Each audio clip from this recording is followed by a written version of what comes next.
बात करते हैं राइबोसोम के बारे में। Ribosome are granular structure first observe under the electron microscope as dense particle by George Palade 1953। तो क्रेडिट ऑफ डिस्कवरी जो राइबोसोम को डिस्कवर करने का क्रेडिट किसको गया था? जॉर्ज प्लाडे ने 1953 में जॉर्ज प्लाडे ने डिस्कवर किया था राइबोसोम को इलेक्ट्रॉन माइक्रोस्कोप से देख करके, ठीक है। और प्लाडे ने ही राइबोसोम टर्म दिया था, प्लाडे ने ही राइबोसोम टर्म दिया था। They are compose of ribonucleic acid RNA, मतलब कि and protein, and are not surrounded by any membrane. तो राइबोसोम जो है वो बना है आरएनए से और प्रोटीन से मिल करके। राइबोसोम के चारों तरफ कोई भी मेम्ब्रेन नहीं देखने मिलते, राइबोसोम किसी मेम्ब्रेन से सराउंडेड नहीं है।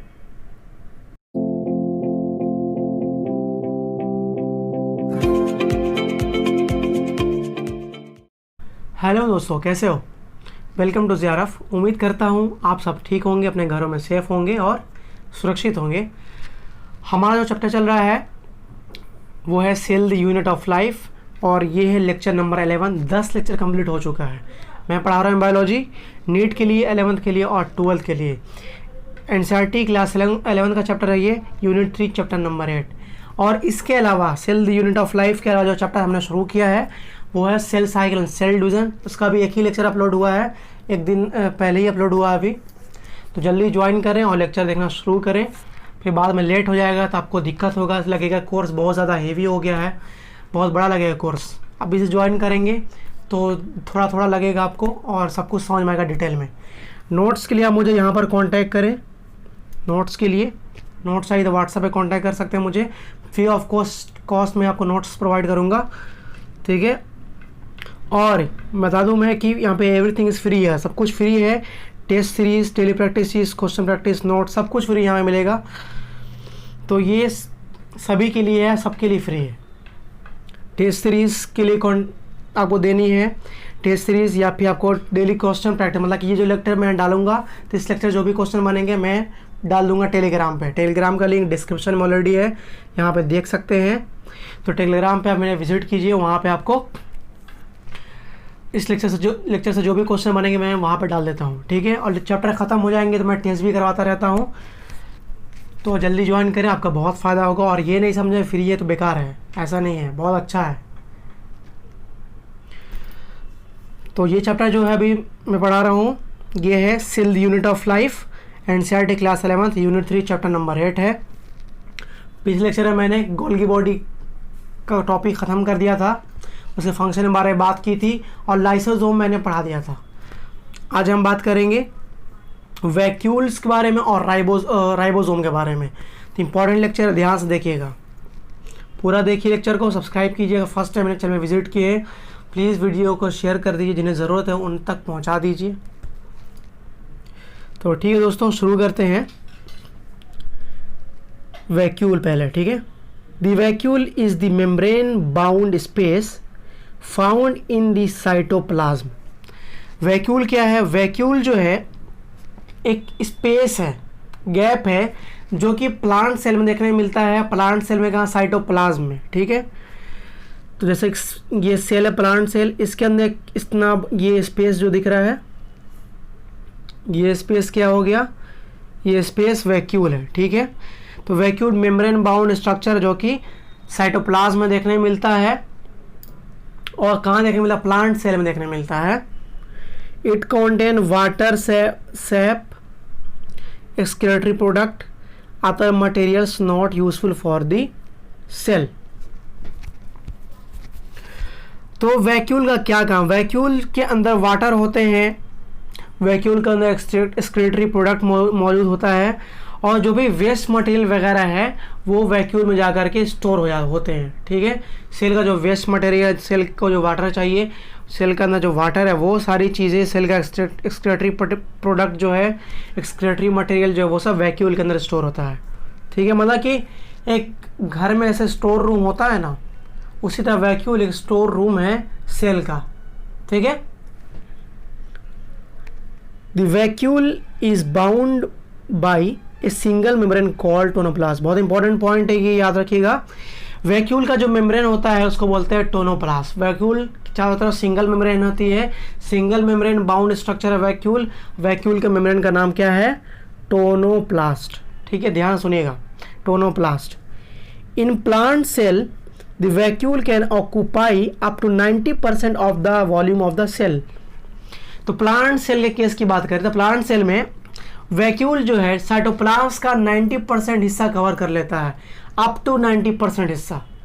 सिर्फ 10% हिस्सा जो बचता है उसमें सारी सेल ऑर्गेनेल वगैरह, न्यूक्लियस वगैरह मौजूद होते हैं। बाकी 90% हिस्सा साइटोप्लाज्म का कौन कवर कर लेता है प्लांट सेल में? Vacuole. In plants the tonoplast facilitates the transport of a number of ions and other materials against concentration gradients into the vacuoles. Hence their concentration is significantly higher in the vacuole than the cytoplasm. तो याद रखिए, concentration जो होता है ions का या कि कोई मटेरियल का वैक्यूल के अंदर ज़्यादा होता है साइटोप्लाज्म के मुकाबले। ठीक है, तो कंसंट्रेशन जो है आयंस का वैक्यूल के अंदर ज़्यादा होता है साइटोप्लाज्म के मुकाबले या कोई अदर मटेरियल का। ठीक है, देखिए ये जो है यही है वैक्यूल, देख रहे हैं आप, ये क्या है? ये है वैक्यूल। ठीक है, ये कौन सी सेल आप बता सकते हैं देख कर के, बताइए जल्दी, कौन सी सेल है ये? ये है प्लांट सेल, इसके अंदर ये बड़ा सा वैक्यूल दिख रहा है। ठीक है, आ रहा समझ में? In amoeba, the contractile vacuole is important for osmoregulation and excretion. तो अमीबा की बात करें तो अमीबा में कॉन्ट्रैक्टाइल वैक्यूल देखने मिलता है। कौन सा वैक्यूल होता है? कॉन्ट्रैक्टाइल वैक्यूल, जो कि ऑस्मो रेगुलेशन करता है और एक्सक्रेशन वाला काम करता है। ठीक है, in many cell in protists food vacuole are formed by engulfing food particles. बहुत सारा सेल, जैसे कि प्रोटिस्टा की बात करें, प्रोटिस्टा में क्या होता है कि फूड वैक्यूल पहले से मौजूद नहीं होता है, उसमें प्रोटिस्टा में फूड वैक्यूल देखने मिलता है, लेकिन वो फूड वैक्यूल पहले से मौजूद नहीं होता है। जब प्रोटिस्टा किसी भी फूड पार्टिकल को खाएगा, इनगल्फ करेगा, तब फूड वैक्यूल का फॉर्मेशन देखने मिलता है प्रोटिस्टा में। ठीक है, आया समझ में? तो इंपॉर्टेंट पॉइंट नोट करिए। Marker enzyme for lysosome, lysosome का मार्कर एंजाइम क्या है? वो है एसिड फॉस्फेटेज। मार्कर एंजाइम का क्या मतलब है? मतलब कि मार्कर एंजाइम उस एंजाइम कहता है जो कि सिर्फ और सिर्फ उसी खास सेल ऑर्गेनेल में देखने मिलता है। जैसे कि एसिड फॉस्फेटेज लाइसोसोम का मार्कर एंजाइम क्यों है? क्योंकि एसिड फॉस्फेटेज जो है सिर्फ और सिर्फ लाइसोसोम में ही देखने मिलता है सेल में। ठीक है, तो लाइसोसोम का जो मार्कर एंजाइम क्या है? वो है एसिड फॉस्फेटेज। फिर बात करते हैं गोमोरिन स्टेन के बारे में। गोमोरिन स्टेन के बारे में बात करते हैं। Gomori stain reacts with acid phosphatase, it is used for specific staining of lysosome. तो गोमोरिन स्टेन जो है वो लाइसोसोम के स्टेनिंग के लिए यूज़ किया जाता है। जैसे स्टेनिंग करते हैं लाइसोसोम के गोमोरिन स्टेन के साथ, गोमोरिन स्टेन जो होता है वो एसिड फॉस्फेटेज के साथ रिएक्ट करता है। ठीक है, तो ध्यान दीजिए और याद रखिए कि गोमोरिन स्टेन यूज़ करते हैं लाइसोसोम के स्टेनिंग के लिए। ठीक है, अब बात करते हैं राइबोसोम के बारे में। Ribosome are granular structures first observed under the electron microscope as dense particles by George Palade 1953। Ribosome जो है उसको फर्स्ट टाइम डिस्कवर किया था, देखा था इलेक्ट्रॉन माइक्रोस्कोप के अंदर में जॉर्ज पैलाडे ने। ठीक है, क्रेडिट ऑफ डिस्कवरी किसको जाती है राइबोसोम की? जॉर्ज पैलाडे को। कब? 1953 में। कैसे देखा? इलेक्ट्रॉन माइक्रोस्कोप से देखा, कैसे? एक डेंस पार्टिकल के फॉर्म में। ठीक है, पैलाडे ने राइबोसोम टर्म दिया था। राइबोसोम नाम जो है किसने दिया? पैलाडे ने ही दिया। ठीक, they are composed of ribonucleic acid, RNA and proteins and are not surrounded by any membrane। बहुत इंपॉर्टेंट पॉइंट है। राइबोसोम जो होता है वो राइबोन्यूक्लिक एसिड से बना होता है, मतलब कि आरएनए से बना होता है और प्रोटीन से मिलकर बना होता है। राइबोसोम आरएनए और प्रोटीन से मिलकर बना होता है। और राइबोसोम किसी भी मेम्ब्रेन से घिरा नहीं होता। राइबोसोम के चारों तरफ कोई मेम्ब्रेन नहीं होती है। ठीक है, विदाउट मेम्ब्रेन ऑर्गेनेली। वो कैसा ऑर्गेनेली है? मेम्ब्रेन लेस ऑर्गेनेली है ribosome. The RNA present in ribosome is known as rRNA. It is synthesized in the nucleolus of nucleus. तो आरएनए जो मौजूद होता है राइबोसोम में, उसको हम लोग कहते हैं राइबोसोमल आरएनए या आरआरएनए कहते हैं, ठीक है। और आरआरएनए मतलब राइबोसोमल आरएनए कहाँ बनता है? न्यूक्लियस के न्यूक्लियोलस में बनता है, याद रखिएगा। राइबोसोमल आरएनए कहाँ बनता है? न्यूक्लियोलस में, न्यूक्लियस के न्यूक्लियोलस में बनता है, ठीक। Ribosome are smallest and most abundant cell organelle of the cell. बहुत इंपॉर्टेंट पॉइंट, सबसे छोटा सेल ऑर्गेनेली जो कि सेल में देखने में मिलता है वो है ribosome. Ribosome is the smallest cell organelle, सबसे छोटी सेल ऑर्गेनेली है राइबोसोम। और सबसे ज़्यादा पाया जाने वाला सेल ऑर्गेनेली, सबसे ज़्यादा अमाउंट में पाया जाने वाला, ठीक है। The eukaryotic ribosome are 80S while the prokaryotic ribosome are 70S। तो ध्यान दीजिए, यूकैरियोटिक राइबोसोम जो होता है, यूकैरियोटिक सेल का जो राइबोसोम होता है वो होता है 80S, और प्रोकैरियोटिक सेल का जो राइबोसोम होता है वो होता है 70S ribosome. Each ribosome has 2 subunits, larger and smaller subunit. हर एक राइबोसोम का 2 सब यूनिट देखने मिलता है, ठीक है। एक होता है लार्जर सब यूनिट और स्मॉलर सब यूनिट। राइबोसोम का 2 सब यूनिट होता है, लार्जर सब यूनिट और स्मॉलर सब यूनिट होता है। द 2 सब यूनिट ऑफ 80S राइबोसोम, तो 80S राइबोसोम का जो 2 सब यूनिट होता है वो होता है 60S और 40S। 60S लार्जर सब यूनिट है और 40S स्मॉलर सब यूनिट है, ठीक है। जबकि 70S राइबोसोम का जो 2 सब यूनिट होता है वो होता है 50S और 30S। 50S लार्जर और 30S स्मॉलर। तो यहाँ पे ये नहीं समझे कि 60 और 40 मिला के 100S हो रहा है, लेकिन 80S राइबोसोम क्यों बन रहा है? 60-40 जोड़ने से, 50-30 जोड़ने से तो 80S बन रहा है, लेकिन यहाँ पर राइबोसोम 70S क्यों है? तो ये मैथ का कोई कैलकुलेशन नहीं, ये बायोलॉजी अपना है, ठीक है, ये अपनी बायोलॉजी है, ठीक है। तो याद रखिएगा, ये 50S या 30S या S जो यहाँ पर देखने मिल रहा है वो है सीवेडबर्ग यूनिट। S मतलब सीवेडबर्ग यूनिट, जो कि सेडिमेंटेशन कोफिशिएंट के लिए स्टैंड करता है। It is indirectly measure of density and size. तो एस जो है सीवेडबर्ग यूनिट है, सेडिमेंटेशन कोफिशिएंट के लिए स्टैंड करता है। एस जो इनडायरेक्टली क्या है, वो डेंसिटी और साइज का मेजर है, ठीक है, डेंसिटी और साइज का नाप है। बोथ 70S और 80S राइबोसोम, दोनों 70S और 80S राइबोसोम जो होता है दोनों 2 सब यूनिट से बना होता है। 80S राइबोसोम 60 और 40S सब यूनिट से बना होता है। 70S राइबोसोम 50 और 30S सब यूनिट से बना होता है। आ रहा समझ में? बोर हो रहे हैं? बोर नहीं होना है, बोर नहीं होना। अभी 30-40 मिनट की वीडियो में बोर हो जाएंगे, फिर एग्ज़ाम 3 घंटा देना है, वो कैसे होगा फिर? तो बर्दाश्त करके बैठिए, थोड़ा सब्र रखिए। Ribosome also called as Palade granules. Ribosome को हम पैलेडे ग्रेन्यूल्स भी बोलते हैं। क्या बोलते हैं? पैलेडे ग्रेन्यूल्स। देखिए ये है राइबोसोम। राइबोसोम का ये लार्जर सब यूनिट है, ये स्मॉलर सब यूनिट है। ये राइबोसोम का लार्जर सब यूनिट, ये राइबोसोम का स्मॉलर सब यूनिट, ठीक है। लार्जर सब यूनिट 50S हो सकता है और स्मॉलर सब यूनिट 30S हो सकता है। किसके केस में? प्रोकैरियोटिक सेल के केस में, ठीक है। लेकिन अगर यूकैरियोटिक सेल के केस में बात करें तो यूकैरियोटिक सेल के केस में लार्जर सब यूनिट 60S होगा और स्मॉलर सब यूनिट 40S होगा, ठीक है। आ रहा समझ में? देखिए, और ये थोड़ा फिगर 3D फिगर देख लीजिए। राइबोसोम का ये लार्जर सब यूनिट और ये स्मॉलर सब यूनिट देख सकते हैं, देख रहे हैं? आ रहा समझ में? ध्यान से देखिए फिगर को समझ लीजिए। राइबोसोम का लार्जर सब यूनिट और स्मॉलर सब यूनिट। देखिए prokaryotic ribosome larger subunit 50S, smaller subunit 30S, दोनों मिलकर बनाता है 70S। यूकैरियोटिक सेल का राइबोसोम का larger subunit 60S, smaller subunit 40S, दोनों मिलकर बनाता है 80S, ठीक है। आया समझ में? इन सब चीज़ों पर तो ध्यान मत दीजिए, ये मैं पढ़ाता लेकिन हो सकता है एग्ज़ाम में नहीं आएगा भी, आपको AMG पर होता था तब आ सकता था ये।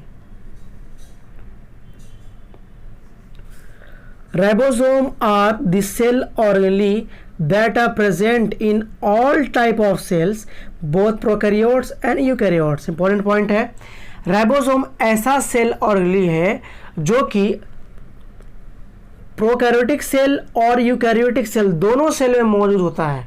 राइबोसोम ऐसा सेल ऑर्गेनली है जो कि प्रोकैरियोटिक सेल में भी होता है और यूकैरियोटिक सेल में भी होता है।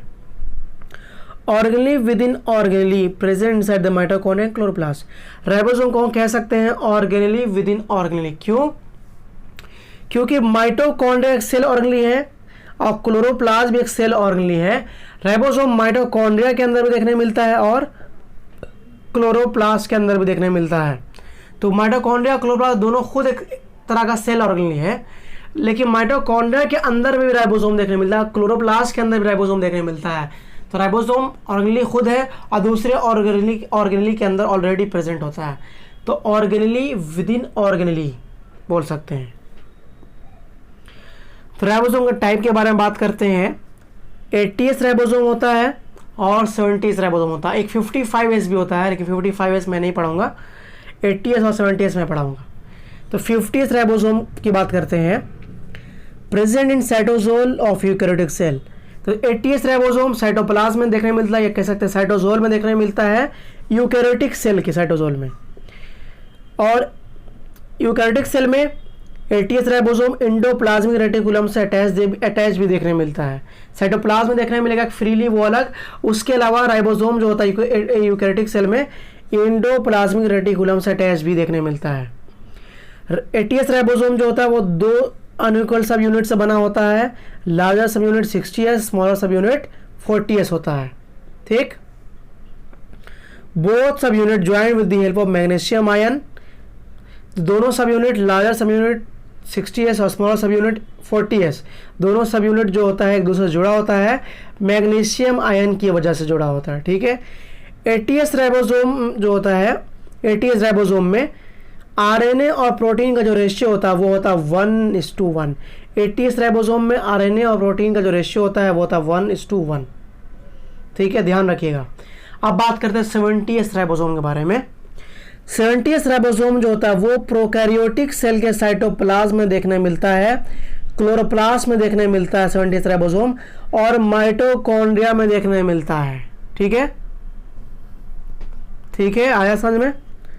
80S राइबोसोम भी 2 अनइक्वल सब, मतलब 70S राइबोसोम भी 2 अनइक्वल सब यूनिट से बना होता है, 50S और 30S सब यूनिट। और ये दोनों सब यूनिट जो होता है मैग्नीशियम आयन से जुड़ा होता है। ये दोनों सब यूनिट भी मैग्नीशियम आयन की मदद से जुड़ता है। और 70S राइबोसोम में आरएनए और प्रोटीन का जो रेशियो होता है वो होता है 2:1।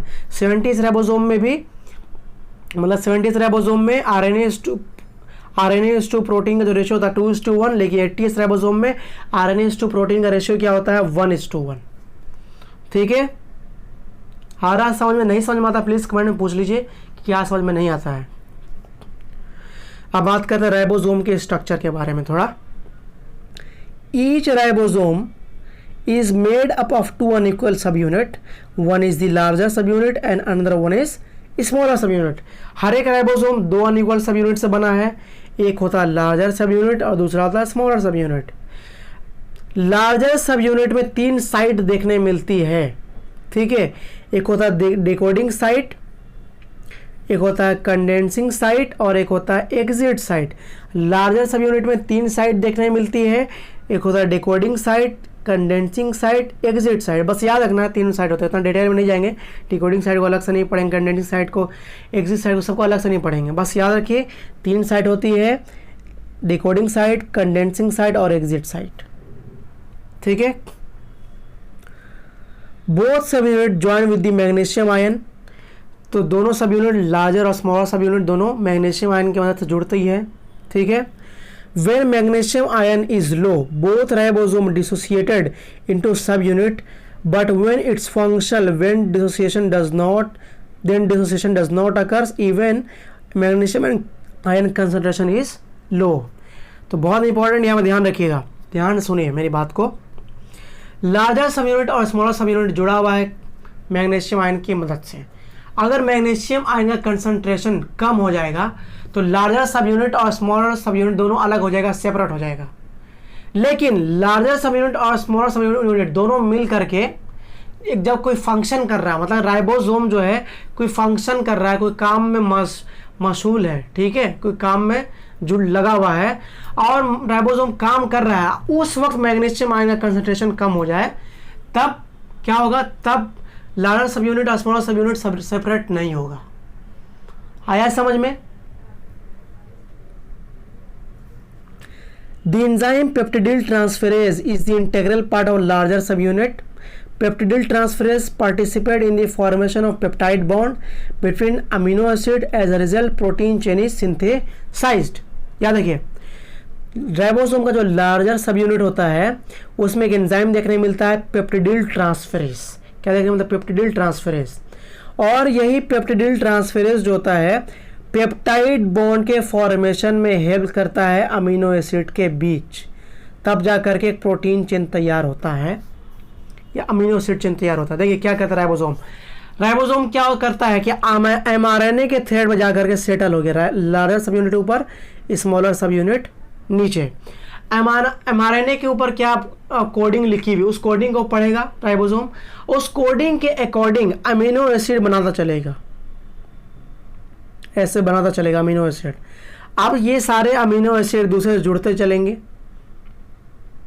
ये जो दिख रहा है ये क्या है? ये बीच में है, ये है पेप्टाइड बॉन्ड, ठीक। तो राइबोसोम क्या किया? राइबोसोम एमआरएनए थ्रेड पे गया, कोडिंग को पढ़ा, कोडिंग को पढ़ करके उसके अकॉर्डिंग अमीनो एसिड तैयार किया और सारे अमीनो एसिड एक दूसरे से जुड़ते गए, एक लंबी अमीनो एसिड चेन तैयार हो गई और वो उस अमीनो एसिड चेन को क्या बोलते हैं? प्रोटीन। प्रोटीन असल में क्या है? अमीनो एसिड चेन है, ठीक है। और अमीनो एसिड के बीच में जो बॉन्डिंग होती है वो होती है पेप्टाइड बॉन्ड। ये सब क्या? पेप्टाइड बॉन्ड है जो कि पेप्टिडिल ट्रांसफेरेज की मदद से बनता है, ठीक है।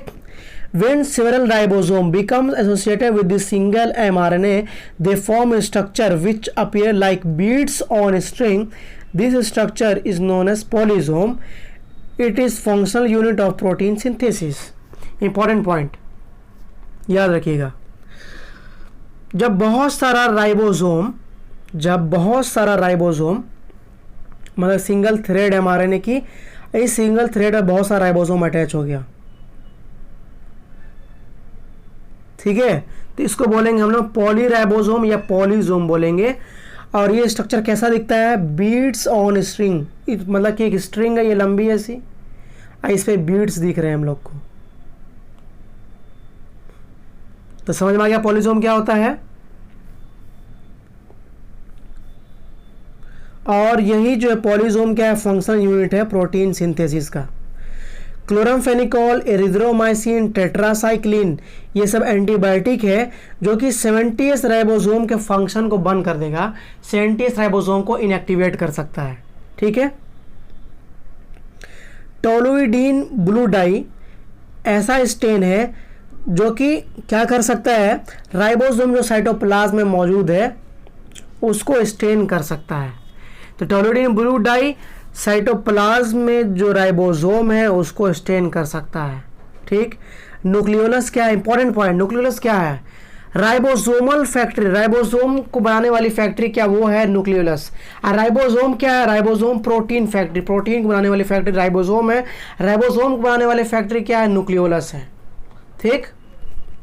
तो न्यूक्लियोलस क्या करता है? Generally nucleolus RNA, ribosomal RNA बनाएगा। अब वो राइबोसोमल आरएनए क्या करेगा?